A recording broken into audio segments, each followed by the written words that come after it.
Bueno, en general es una pregunta que se puede responder de distintas maneras, ¿no? O sea, en realidad depende con qué te quieras comparar, ¿no? Eh, en general el Perú no está tan avanzado como otros países, hasta donde yo sé, porque yo tampoco sé mucho, pero hasta donde yo tengo información, el Perú no ha avanzado en esos aspectos tanto como han avanzado países como por ejemplo México, dicen que incluso Bolivia, en fin, hasta Ecuador podría ser, ¿no? Si te comparas con esos países, probablemente tú tendrías una visión bastante negativa de lo que ocurre en el país, pero si comparas lo que está pasando ahora y lo que se está tratando de hacer ahora con lo que se trataba de hacer y lo que se había logrado hace algunos años, yo creo que sí hay avances. A mí me parece que tanto la DGIVIRA, que se llama así ahora, que es la Dirección de Educación Bilingüe y Educación para Pueblos Indígenas del Ministerio de Educación, está tratando de hacer cosas, tratando al menos. Y también me parece que dentro del Ministerio de Cultura, la Dirección Nacional de Lenguas Indígenas, no recuerdo bien el nombre, pero creo que es Dirección Nacional de Lenguas Indígenas o algo así, está también haciendo cosas muy, muy interesantes, ¿no? Entonces, no sé, en los últimos años, por ejemplo, se ha dado la ley de lenguas, se ha avanzado con esta cuestión de la ley de consulta previa y se ha capacitado a muchas personas de varios pueblos indígenas como traductores. Yo no sé cuán perfecta sea esa capacitación, porque son cursos cortos en realidad. Yo creo que lo que se necesita ahora es que esa gente se siga capacitando, pero al menos tú en este momento tienes personas hablantes de lenguas indígenas que están acreditados como traductores para servir de intermediarios entre el Estado y los hablantes de lenguas indígenas en situaciones complejas. Hace poco también ha habido esta cuestión de que se han dictado las primeras resoluciones judiciales en quechua y aymara, me parece. Eso es un avance. Eso hace algunos años quizás uno no lo hubiera podido imaginar. En salud yo no sé, pero yo sí veo avances. O sea, yo creo que este es un momento, dentro de todos los problemas que existen, es un momento positivo para las lenguas indígenas. Las políticas lingüísticas básicamente son estrategias, medidas, acciones que se toman para revertir, para trabajar en dos temas vinculados a las lenguas, a cualquier lengua, ¿no? Estas dos cuestiones son, por un lado, su estatus y por otro lado su corpus, ¿no? Entonces, cuando tú trabajas en el estatus de una lengua, lo que tú tratas de hacer es que esa lengua se respete más, sea reconocida como tal, ¿no? Tenga reconocimiento social y se use, ¿no? O sea, todas las políticas lingüísticas de estatus apuntan también al uso. Y cuando trabajas en políticas lingüísticas de corpus, lo que tú tratas de hacer es, por ejemplo, desarrollar alfabetos, desarrollar léxico nuevo, materiales educativos en una lengua indígena, escribir un diccionario, no sé qué, una página web, y todo lo que implica en términos lingüísticos hacer ese tipo de productos son políticas lingüísticas de corpus. Y yo creo que en ambos campos se está trabajando actualmente, como te digo, con problemas, ¿no? Pero yo creo que en general es un momento en el que hay que ver lo positivo y no lo negativo, ¿no? Por ejemplo, otra cosa bien interesante que está pasando ahora es que yo pienso que tal vez innecesariamente muchos de los alfabetos que se han desarrollado para algunas de las lenguas indígenas peruanas traen o llevan grafías que son difíciles de escribir en una computadora, ¿no? Entonces, cuando tú tienes en tu nombre, por ejemplo, una Y con un acento y una A con dos acentos, así se escribe tu nombre, tú vas a la RENIEC y en la RENIEC no tienen cómo representar esos signos en un DNI, porque usan un sistema que al parecer es un sistema global y unificado, donde esas grafías no existen.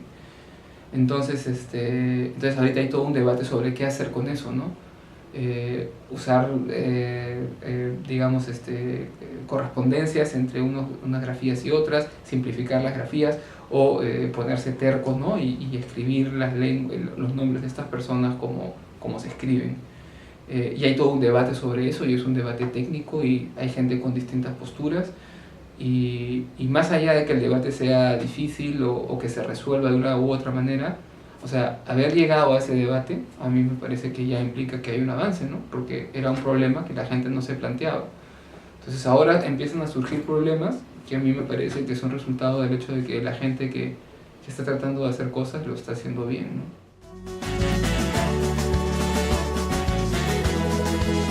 Derecho a escribir tu nombre, derecho a usar tu lengua, pero claro, ahí el derecho a educarte en tu lengua, ¿no? Pero ahí el asunto también tiene que ver con que hay siempre una tendencia muy fuerte, sobre todo desde el Estado. Los estados, cuando hacen políticas lingüísticas con sus lenguas minoritarias, tienden a buscarles nuevos usos a estas lenguas. Tienden a decir, por ejemplo, ya, vamos a usarla para la ley, vamos a usarla para la salud, para la educación, para el DNI, ¿no? Y hay mucha obsesión con esos usos nuevos, y esa obsesión por usos nuevos a veces hace que la gente descuide los usos antiguos, los usos que ya existen. Yo pienso que hay que también tener políticas lingüísticas que apunten a fortalecer los usos que ya existen, que esos son los que se están perdiendo. O sea, nosotros estamos prácticamente buscando lenguas que se usen en el juzgado, pero no nos preguntamos si en esas comunidades de habla donde deberían hablarse cotidianamente estas lenguas se siguen hablando. Y la respuesta generalizada es que no, en muchos casos, en la mayoría de casos, hay un retroceso en el uso de estas lenguas.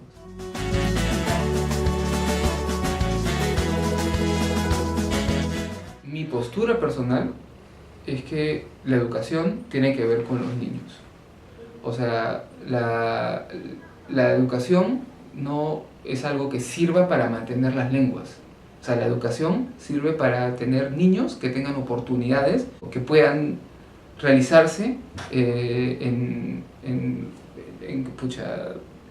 plenamente.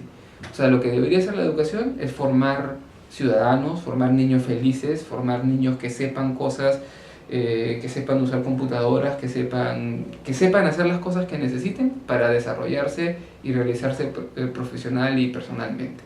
Si efectivamente hay estudios que muestran que la educación bilingüe o la educación en lengua indígena o la educación en lengua materna es beneficiosa para los niños, bueno, entonces está bien. Entonces, si para conseguir ese fin es importante hacer políticas lingüísticas o politizar la educación bilingüe o hacerla una parte de la lucha política de los pueblos indígenas, yo estoy 100% de acuerdo, ¿no? Pero si es que eso hace que nosotros descuidemos al niño que está ahorita sentado en una escuela sin techo, ¿no? O con un profesor que no sabe qué enseñarle, o con un montón de problemas que nosotros sabemos, si es que eso ayuda al niño, encantado. Si es que no lo ayuda, yo preferiría darle prioridad al niño de carne y hueso.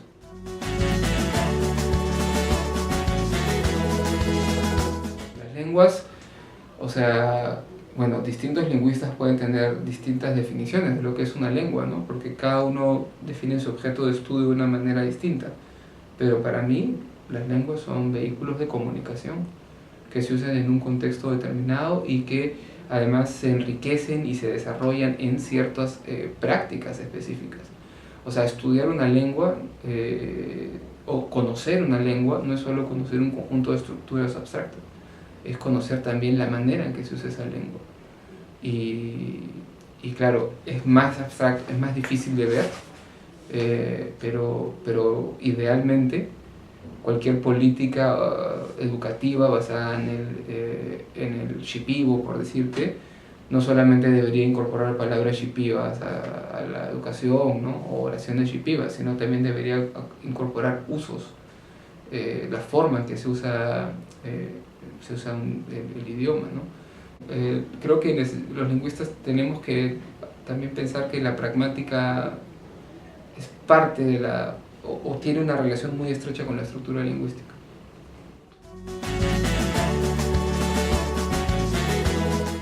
Depende, ¿no? O sea, el proceso de extinción de una lengua básicamente se da en en la transmisión de la lengua, ¿no? O sea, en un momento la cadena de transmisión de la lengua empieza a deteriorarse. Y por lo general hay razones sociales que también se les llama ecológicas, eso pertenece al campo de la ecología lingüística, así como algunas especies se extinguen, ¿no? Porque el ambiente se pone hostil a las lenguas, también en ambientes hostiles tienden a desaparecer y dejan de transmitirse, ¿no? Entonces es en esa transmisión de padres a hijos que la cosa empieza a fallar. Y por lo general la obsolescencia lingüística, la extinción de una lengua va acompañada de un proceso de bilingüismo, ¿no? O sea, los hablantes se hacen bilingües y toman la decisión de usar la segunda lengua como la lengua de educación de sus hijos. O los hijos están viviendo en una comunidad donde esta segunda lengua se habla y la aprenden mejor que la lengua materna. Y poco a poco, digamos, el proceso termina cuando ya una generación de estos hablantes deja de ser bilingües, ¿no? Y se vuelve monolingüe en la otra lengua. Pero en el camino hay varias etapas, hay toda una tipología de los hablantes. Hay hablantes bilingües, hay semihablantes, hay recordadores, en fin, hay varios tipos de hablantes. Pero la cosa acaba cuando solamente hay hablantes monolingües. Hay muchas maneras de entender la revitalización, ¿no? Entonces, yo por ejemplo con el Isconagua, digamos, lo que a mí me cuentan los ancianos, que son los últimos hablantes de este idioma, yo no sé si necesariamente eso es el Isconagua de hace 50 años, o es un Isconagua ya muy debilitado, simplificado, ya a punto de extinguirse, que no hablaban hace muchos años, además son personas mayores y no recuerdan bien. Entonces, el asunto ahí sí es muy político, ¿no? Porque tú lo que puedes hacer es decir, bueno, esto es el Isconagua y tú le adjudicas ese nombre a un conjunto de estructuras lingüísticas y esas estructuras lingüísticas se las enseñas a un conjunto de personas y ves qué pasa. Pero probablemente,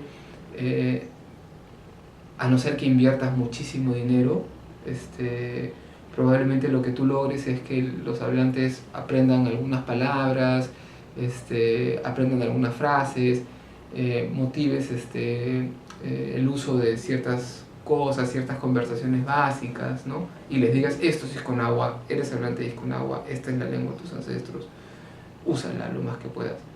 Pero para que esa lengua vuelva a ser una lengua totalmente vital, probablemente hay que invertir dinero y no va a ser la lengua de los abuelos.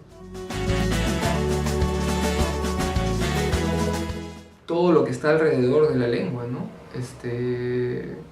O sea, las lenguas no son estructuras en una pizarra, ¿no? Las lenguas son cosas que se usan en la cotidianidad y que forman parte de patrones de vida, formas de vida, patrones culturales, patrones de socialización.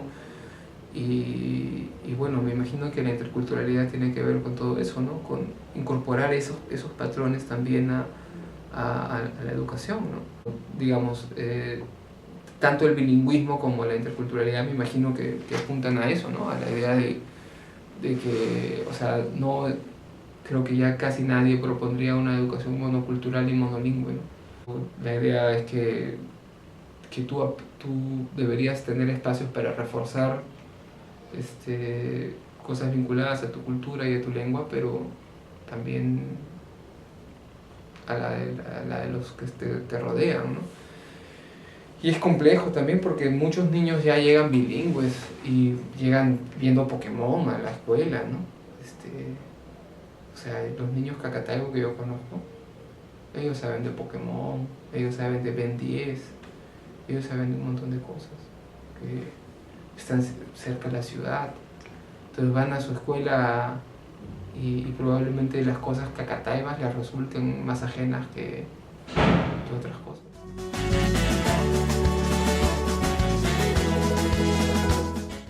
Aprender una lengua nunca implica perder la otra, a no ser que haya un ambiente hostil, ¿no? Y hay estudios que muestran que los niños que son educados en su lengua materna tienen éxito después para aprender para aprender nuevas lenguas, ¿no? Pero también es cierto que, digamos, que nosotros tenemos grandes personajes indígenas que han sido educados en castellano, y que de alguna manera ellos han luchado y han mantenido su idioma, y cuando han terminado la escuela castellanizante y castrante en términos culturales, se han vuelto grandes personas y grandes luchadores de sus pueblos. Además también no olvides que en el problema entre castellano y lenguas indígenas están las variedades regionales de castellano y las variedades adquisicionales de castellano, que también son sujetas a discriminación. Muchas veces hablar una variedad muy regionalizada, geograficalizada, por decirlo de alguna manera, de castellano, es tan es percibido tan peyorativamente por el resto de la sociedad como hablar una lengua indígena. Entonces muchos de estos niños o estos adultos son personas que hablan una lengua que no tiene una valoración, eso está cambiando, ¿no? Que no tenía una valoración social muy importante, pero también hablaban una variedad de castellano que también los arrinconaba, ¿no? Yo mismo lo he vivido, ¿no? Cuando estuve en Australia, la gente se burlaba de mi inglés y creo que yo nunca me he molestado y me he sentido tan ofendido en mi vida como cuando mis compañeros del instituto se burlaban de mi inglés. Y realmente ahí entendí lo que mucha gente sufre a diario en este país, ¿no? Es casi... a veces es como una trampa, ¿no? Porque la gente dice, me voy a castellanizar para que no me discriminen, pero al final te castellanizas en una variedad que no te ayuda demasiado, ¿no? Y ese podría también ser un buen argumento para volver a las lenguas indígenas. Yo veo varias cosas, ¿no? O sea, yo a veces tengo alumnos en letras que vienen y me dicen, oh, profesor, mi abuela habla quechua. ¿Y tú sabes? No. Pero pucha, quisiera aprender, me he metido al curso de quechua. O sea, yo creo que hay cosas que están cambiando. Y yo creo que también, con todos sus defectos, o sea, yo no soy muy amigo del gobierno ni nada, o sea, ¿no? Pero yo creo que sí se están haciendo cosas y hay que reconocerlas, ¿no? O sea, por más que no sean exactamente como nosotros pensamos, pero nosotros no estamos haciendo ese trabajo, ¿no? Pero yo creo que hay muchas cosas positivas y otras no tan positivas. Y yo creo que la actitud de la gente también, no sé, tal vez está cambiando un poco.